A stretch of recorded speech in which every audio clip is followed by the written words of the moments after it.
Hello everyone, welcome back in judicial world. हम लोगों ने पिछले लेक्चर में कंसोलिडेशन ऑफ होल्डिंग एक्ट के पिछले लेक्चर में हम लोगों ने सेक्शन 20 तक कवर कर लिया था। ठीक, तो सेक्शन 19 बात कर रहा था कंसोलिडेशन स्कीम को कैसे प्रिपेयर किया जाएगा, जिसमें हम लोगों ने कई क्लॉज उसके देखे थे जो बता रहे थे क्या क्या कंसोलिडेशन स्कीम में होने चाहिए। ठीक है, उसके बाद हम लोगों ने सेक्शन 19A देखा। ठीक, जिसमें provisional consolidation scheme assistant consolidation officer के द्वारा प्रिपेयर किया जा रहा था। ठीक है, उसके बाद हम लोगों ने सेक्शन 20 को देखा। ठीक, जिसमें प्रोविजनल कंसोलिडेशन स्कीम को पब्लिकेशन करने की बात की जा रही थी। ठीक, उसका सबसेक्शन 1 बता रहा था कि प्रोविजनल कंसोलिडेशन स्कीम को असिस्टेंट कंसोलिडेशन ऑफिसर पहले टेन्योर होल्डर को और फिर या जो भी पर्सन इंटरेस्टेड हो उसको नोटिस देगा, उसके बाद उस यूनिट में उसे पब्लिश कर देगा। ठीक, फिर उसका सब सेक्शन 2 बताया था कि अगर टेन्योर होल्डर या फिर कोई भी पर्सन जिसको ऑब्जेक्शन है तो वो ऑब्जेक्शन रेज कर सकता है। ठीक है, विद इन 15 डेज। ठीक है, अब हम लोग सेक्शन 21 से कंटिन्यू करेंगे। ठीक, सेक्शन 21 बात करता है disposal of objection to the provisional consolidation scheme. ठीक, सेक्शन 20 में जो ऑब्जेक्शन लगाई जा रही थी टेन्योर होल्डर या फिर कोई भी पर्सन जो इंटरेस्टेड हो, जिसका राइट जा रहा हो प्रोविजनल कंसोलिडेशन स्कीम से, ठीक, तो वो जो ऑब्जेक्शन लगाता है उसको डिस्पोज कैसे किया जाएगा, सेक्शन 21 वो बताता है। ठीक है, सेक्शन 21 कह रहा है, इसका सब सेक्शन ये कहता है कि all objection receive by the assistant consolidation officer shall as soon as may be after the expiry of the period of limitation prescribe thereof. ठीक है, वो सभी ऑब्जेक्शन जो असिस्टेंट कंसोलिडेशन ऑफिसर के सामने के द्वारा लगाए जाएंगे। ठीक है, after the expiry of period of limitation prescribe thereof. ठीक है, लिमिटेशन कितना दिया था जो हम लोगों ने सेक्शन 20 में दिया था, देखा था 15 दिन। ठीक है, तो 15 डेज के अंदर जो ऑब्जेक्शन लगाए जाएंगे असिस्टेंट कंसोलिडेशन ऑफिसर के सामने, वो be submitted by him to the consolidation officer. ठीक है, जो असिस्टेंट कंसोलिडेशन ऑफिसर के द्वारा पास किए गए ऑर्डर के ऑब्जेक्शन लगाए जाएंगे, वो कंसोलिडेशन ऑफिसर के सामने within the limitation period submit किया जाएगा। Who shall dispose of the same as also the objection receive by him. ठीक है, और वो डिस्पोज ऑफ करेगा वो दोनों ऑब्जेक्शन जो कि असिस्टेंट कंसोलिडेशन ऑफिसर के सामने लगाए गए थे और जो कंसोलिडेशन ऑफिसर के सामने लगाए गए थे दोनों। ठीक है, वो दोनों डिस्पोज ऑफ करेगा एक साथ। ठीक है, उस मैनर में जो इस एक्ट में प्रोवाइड किए गए हैं। ठीक है, लेकिन after notice to the parties concern and the consolidation committee. लेकिन वो डिस्पोज ऑफ करने से पहले, कंसोलिडेशन ऑफिसर डिस्पोज ऑफ करने से पहले ऑब्जेक्शन को उस पार्टी को और कंसोलिडेशन कमेटी को एक नोटिस भेजेगा। ठीक, उसके बाद ही डिस्पोज ऑफ करेगा। सबसेक्शन 1 यही कह रहा है। इसका सबसेक्शन 2 कहता है any person aggrieved by the order of consolidation officer under subsection 1, कोई भी पर्सन जो कंसोलिडेशन ऑफिसर के द्वारा जो ऑर्डर दिया गया सबसेक्शन 1 में उससे वो अग्रीव्ड है, मतलब उससे वो नाखुश है। ठीक है, may with in 15 days of the date of order, उस ऑर्डर के 15 दिन के अंदर, ठीक है, file an appeal before the settlement officer. ठीक है, consolidation whose decision shall except as otherwise by or under this act be final. ठीक है, इसका सबसेक्शन 1 ये कह रहा है कि कोई भी एग्रीव्ड पार्टी है जो सबसेक्शन 1 में जिसके खिलाफ ऑर्डर सुनाया गया था, ठीक है, कंसोलिडेशन ऑफिसर के द्वारा, अगर वो चाहे तो with in 15 days, time period mention है 15 डेज, उसके अंदर वो सेटलमेंट ऑफिसर के पास अपील फाइल कर सकता है। ठीक है, और उस सेटलमेंट ऑफिसर के डिसीजन वो फाइनल होंगे। ठीक है, फर्दर अपील नहीं की जा सकती सेटलमेंट ऑफिसर के ऑर्डर के खिलाफ। ठीक, सब सेक्शन 2 ये कहता है। अब सब सेक्शन 3 कह रहा है the consolidation officer shall before deciding the objection and the settlement officer consolidation may before deciding appeal make local inspection of the plot in dispute after notice to the parties concerned and the consolidation committee। ठीक है, इसका subsection 3 कहता है कि consolidation officer जो objection decide कर रहा है सबसेक्शन 1 में वो, या फिर सेटलमेंट ऑफिसर, ठीक है, जो अपील डिसाइड कर रहा है किसमें, सबसेक्शन 2 में। ठीक है, वो डिसाइड करने से पहले एक लोकल इंस्पेक्शन करेंगे उस प्लॉट का। ठीक है, जिसके बारे में डिस्प्यूट है, और वो इंस्पेक्शन आफ्टर नोटिस उन पार्टीज जो होंगी, उस प्लॉट के पार्टीज जो होंगे, ऑब्जेक्शन के पार्टीज जो होंगे, उनको नोटिस देने के बाद ही इंस्पेक्शन करेंगे उस प्लॉट का। ठीक है, सबसेक्शन 3 ये बात कहता है। ठीक, अब सबसेक्शन 4 अगर देखें तो ये बात करता है कि if during the course of disposal of an objection or the hearing of a appeal, ठीक है, the consolidation officer or the settlement officer consolidation as the case may be is of opinion that sorry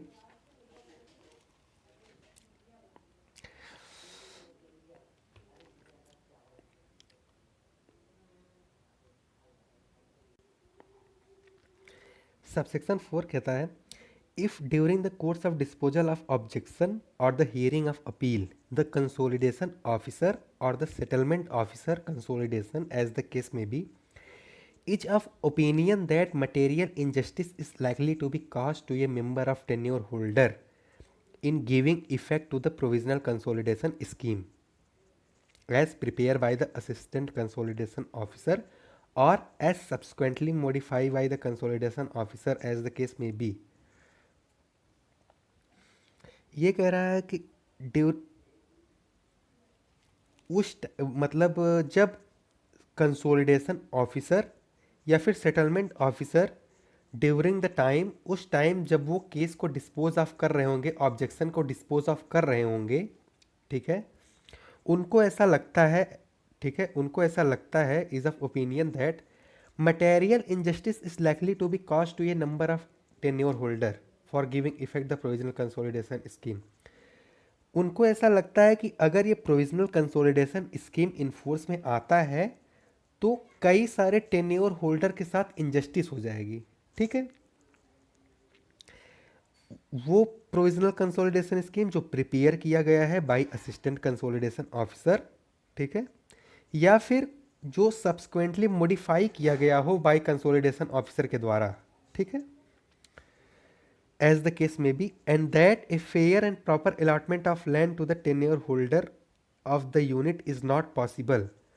और उनको ऐसा लगता है कि एक fair और प्रॉपर लैंड का अलॉटमेंट टेन्योर होल्डर को नहीं हो सकता। ठीक है, किसी भी टेन्योर होल्डर को उस प्रोविजनल कंसोलिडेशन स्कीम से एक फेयर, एक अच्छा और सही किसी जमीन का, किसी चेक का अलॉटमेंट नहीं किया जा सकता उस यूनिट में विदाउट, बिना उस प्रोविजनल कंसोलिडेशन स्कीम को रिवाइज किए या फिर getting a fresh one prepare.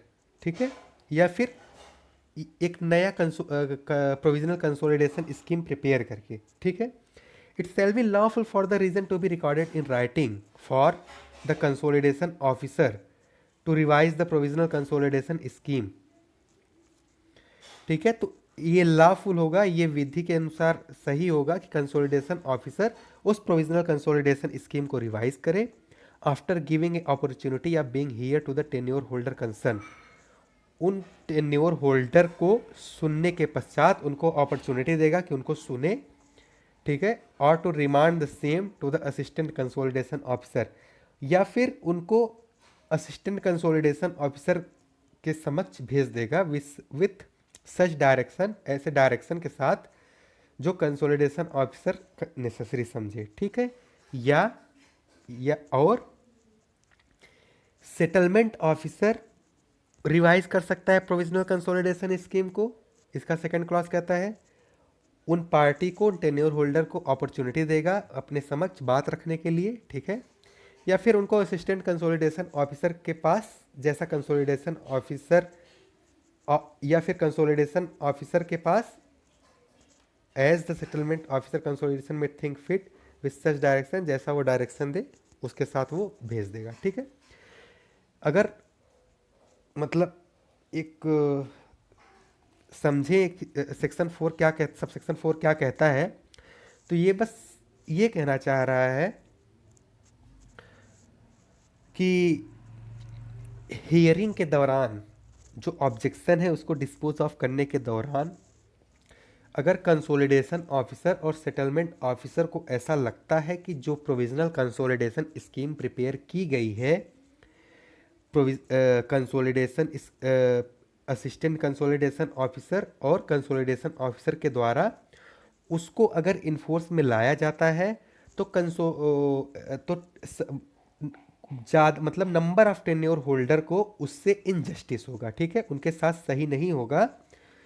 और वो तभी सही हो सकता है, किसी टेन्योर होल्डर को प्रॉपर तभी मिल सकता है कोई भी चेक जब उस प्रोविजनल कंसोलिडेशन स्कीम को रिवाइज किया जाए या फिर एक नया कंसोलिडेशन स्कीम बनाया जाए। तो ये लॉफुल होगा कंसोलिडेशन ऑफिसर के लिए। इसका 1 क्लॉज कहता है कि वो रिवाइज करे या फिर उसको असिस्टेंट कंसोलिडेशन ऑफिसर के पास भेज दे कुछ डायरेक्शन के साथ, जैसा वो ठीक समझे। या और सेटलमेंट ऑफिसर के पास भी ये पावर होगा कि वो रिवाइज करे उस कंसोलिडेशन स्कीम को, या फिर उसको कंसोलिडेशन ऑफिसर के पास या असिस्टेंट कंसोलिडेशन ऑफिसर के पास कुछ डायरेक्शन के साथ, जैसा वो ठीक समझे, भेज सकता है रिवाइज करने के लिए, ठीक। तो इसका सब सेक्शन 4 यही कहता है, ठीक है। अगर हम लोग सेक्शन 22 एक बार फिर से समझें तो सेक्शन 22 का सबसेक्शन 1 बात कर रहा था, सबसेक्शन 1 बात कर रहा था जो भी ऑब्जेक्शन होंगे कंसोलिडेशन ऑफिसर के द्वारा, ठीक है, वो एक जो टाइम लिमिट है उसके अंदर अगर सबमिट किए जाते हैं कंसोलिडेशन ऑफिसर के पास तो वो डिस्पोज ऑफ करेगा। लेकिन अगर उससे भी कोई एग्रीव पार्टी है कंसोलिडेशन ऑफिसर के ऑर्डर से तो वो सब सेक्शन 2 में with in 15 days settlement officer के पास अपील फाइल कर सकता है, ठीक। सब सेक्शन 3 कह रहा था द कंसोलिडेशन ऑफिसर और सेटलमेंट ऑफिसर जो होगा वो अपील डिसाइड करने या फिर ऑब्जेक्शन डिसाइड करने से पहले एक नोटिस देगा टेन्योर होल्डर को और लोकल इंस्पेक्शन करेगा उसके प्लॉट पे। और सब सेक्शन 4 कह रहा था कि जो प्रोविजनल कंसोलिडेशन स्कीम है अगर वो इन्फोर्स में आता है तो नंबर ऑफ टेन्योर होल्डर के साथ इनजस्टिस होगा, तो या फिर कंसोलिडेशन ऑफिसर या फिर सेटलमेंट ऑफिसर के पास पावर होगा कि वो उसको रिवाइज करे या फिर नया एक कंसोलिडेशन स्कीम बना दे, या फिर वो कुछ डायरेक्शन के साथ कंसोलिडेशन ऑफिसर को भेज सकता है, ठीक। यही कहता है सेक्शन 21 सॉरी। अब हम लोग देखते हैं सेक्शन 23 क्या कहता है, ठीक है। सेक्शन 23 कहता है confirmation of the provisional consolidation scheme and the issue of allotment order, ठीक है। ये प्रोविजनल कंसोलिडेशन स्कीम को कंफर्म करने की बात करता है और अलॉटमेंट ऑर्डर को इशू करने की बात करता है, ठीक। इसका सब सेक्शन 1 कहता है the settlement officer consolidation shall confirm the provisional consolidation scheme, ठीक।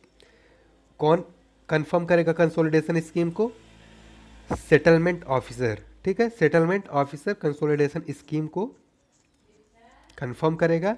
ये कहता है if no objection are file within the time specify in section 22, अगर जो सेक्शन 20 के अंदर टाइम स्पेसिफाई नहीं किए गए हैं, मतलब जो सेक्शन 20 के अंदर टाइम स्पेसिफाई किए गए हैं उस टाइम के अंदर कोई ऑब्जेक्शन अगर रेज नहीं किया जाता, या अगर कोई भी ऑब्जेक्शन फाइल किया गया है, ठीक है, उस ऑब्जेक्शन के मॉडिफिकेशन के बाद या फिर अल्टरेशन के बाद, ठीक है,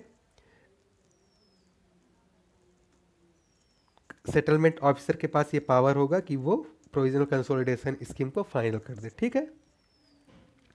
इसका सब क्लॉज 2 कहता है the provisional consolidation scheme so confirm shall be publish in the unit, और एक बार जब प्रोविजनल कंसोलिडेशन स्कीम को कंफर्म कर दिया जाता है तो वो उस यूनिट में पब्लिश कर दिया जाएगा। ठीक, और वो फाइनल होगा। ठीक है।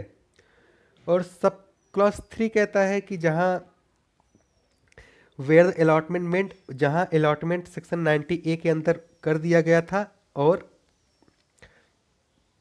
सेक्शन 21 के अंदर मॉडिफाई नहीं किया गया है, ठीक है, सब सेक्शन 1 में मॉडिफाई नहीं किया गया है, तो जो वो नोटिस दिया गया होगा टेन्योर होल्डर को, वही फाइनल अलॉटमेंट ऑर्डर समझा जाएगा। ठीक है, उस टेन्योर होल्डर के समक्ष। ठीक, और इसका सब क्लॉज 2 भी यही बात करता है। ठीक है। अब सॉरी, अब हम लोग इसका नेक्स्ट चैप्टर देखेंगे, चैप्टर 4। ठीक है, चैप्टर 4 जो इन्फोर्समेंट ऑफ द स्कीम की बात करता है कि वो स्कीम को कैसे इन्फोर्स किया जाएगा। ठीक है। तो अब ये जो कंसोलिडेशन ऑफ होल्डिंग एक्ट हम लोग पढ़ रहे हैं, ये इसका थर्ड स्टेप होगा। ठीक है। जो जैसे हम लोगों ने सबसे पहला स्टेप क्या पढ़ा था, डिटर्मिनेशन ऑफ टाइटल के बारे में। ठीक, और सेकंड स्टेप हम लोगों ने पढ़ा था अलॉटमेंट ऑफ चेक। ठीक, चेक को अलॉट किया जा रहा था टेन्योर होल्डर को। ठीक, अब हम लोग आ गए हैं last stage of enforcement of the final consolidation scheme. अब कंसोलिडेशन स्कीम तो बन गई है। ठीक, अब उसको फाइनल कैसे किया जाएगा, उसको इन्फोर्स कैसे किया जाएगा, अब हम लोग उसको देखेंगे। ठीक, फॉर दिस स्टेज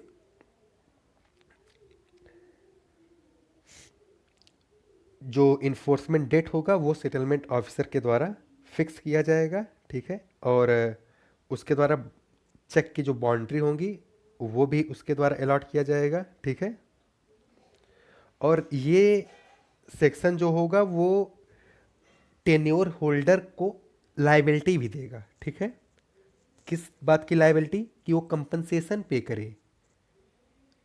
कंपनसेशन कैसा, जैसे कोई भी अगर टेन्योर होल्डर है, ठीक है, अब उसको नया चेक मिला है, ठीक है, उसमें कुछ मान लीजिए ट्री होंगे, ठीक है, वेल्स होंगे, या फिर और भी जो भी चीज़ें हो, ठीक है, तो वो इसके पहले भी किसी के रहे होंगे, तो अब नए टेन्योर होल्डर की ये लाइबिलिटी होगी जैसे ही वो एंटर करे कि वो पुराने टेन्योर होल्डर को उसको कंपनसेट करे जो भी वो एडिशन पाता है लैंड के थ्रू। ठीक, तो उसको कंपनसेट करना होगा, तो इसकी भी बात एक लाइबिलिटी भी डालता है टेन्योर होल्डर को।